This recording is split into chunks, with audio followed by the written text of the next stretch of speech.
What's up, Willowbrook? Today we're in Acts chapter 27.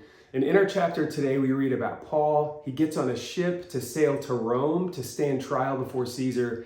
But before he gets there, the ship gets caught up in this crazy storm. They end up shipwrecked on the island of Malta.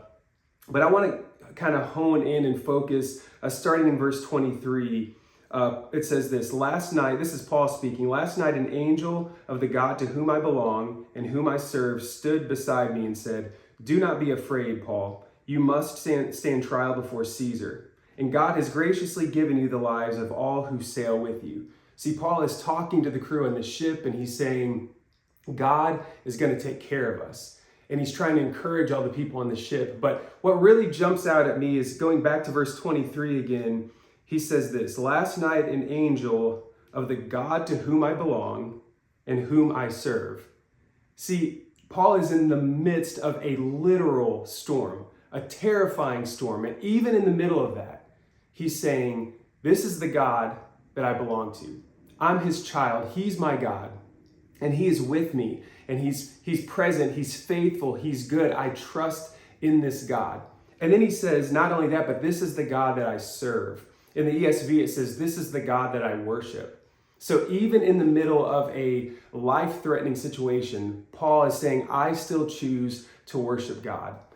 So I think the question for us today is, how do we respond? Whenever we're in a tough situation, a season that's difficult, that's painful, do we look to God and say, God, why are you letting this happen?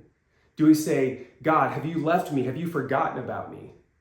Or do we trust that God is good? Do we trust that God is near? Do we trust that God is faithful, just like we see Paul do in our chapter today?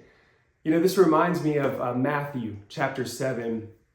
Jesus is talking about the parable of the wise builder and the foolish builder. He says that the foolish builder builds his house on sand, and when the waves and the wind and the rain comes, it destroys that house. But he said the wise builder builds his house on the rock. So when the waves and the wind and the rain comes, the house isn't destroyed because it's built on a foundation that doesn't move. You know, if you look at both of these situations, the wise builder and the foolish builder, you'll notice that they both experienced difficult things. They both went through trials and tribulations. They both experienced the wind and the waves and the rain. The difference is the wise builder built his house on a foundation that doesn't move. So today, what is your life built upon? Is it built upon Jesus, or is it built upon just your circumstances?